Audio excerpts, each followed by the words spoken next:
भादुई के कृष्ण पक्ष की षष्ठी को यह पर्व भगवान श्री कृष्ण के ज्येष्ठ भ्राता श्री बलराम जी के जन्मोत्सव के रूप में मनाया जाता है। इस दिन श्री बलराम जी का जन्म हुआ था और हल षष्ठी की व्रत कथा इस प्रकार है। प्राचीन काल में एक ग्वालिन थी, उसका प्रसव काल अत्यंत निकट था। एक ओर वह प्रसव से व्याकुल थी तो दूसरी ओर उसका मन गोरस बेचने में लगा हुआ था। उसने सोचा कि यदि प्रसव हो गया तो गोरस यूं ही पड़ा रह जाएगा। अब दूध दही के घड़े सिर पर रखे बेचने के लिए चल दी, किंतु कुछ दूर पर पहुंचने पर उसे असह्य पीड़ा हुई। वह एक झरबेरी की ओट में चली गई और वहां एक बच्चे को जन्म दे दिया। अब वह बच्चे को वहीं छोड़कर पास के गांव में दूध दही बेचने चली गई। संयोग से उस दिन हल षष्ठी थी तो गाय भैंस के मिश्रित दूध को केवल भैंस का दूध बताकर उसने सीधे साधे गांव वालों में बेच दिया।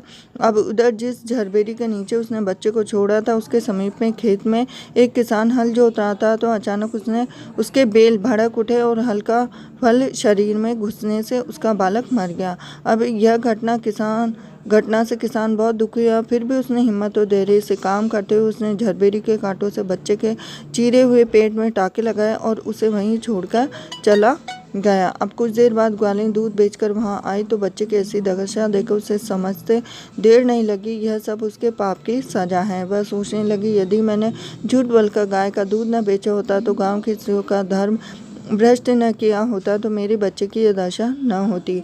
अतः मुझे लौटने में सब बातें गांव को बताकर प्रायश्चित करना चाहिए। ऐसा निश्चय कर वह उस गांव में पहुंची जहां दूध दही बेच दिया। वह गली गली घूमकर अपनी करतूत और फलस्वरूप मिले दंड का बखान करने लगी।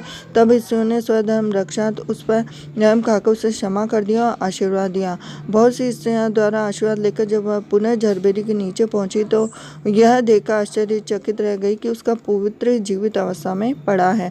तभी उसने स्वार्थ के लिए झूठ बोलने को ब्रह्म हत्या के समान समझा और कभी झूठ न बोलने का प्रण किया। तो ये थी हल षष्ठी की व्रत कथा। कहानी अधूरी हो तो पूरी करना, पूरी है तो इसका मान रखना। वीडियो अच्छा लगे तो वीडियो को लाइक कीजिए, चैनल को सब्सक्राइब कीजिए, बेल आइकन बटन दबा दीजिए।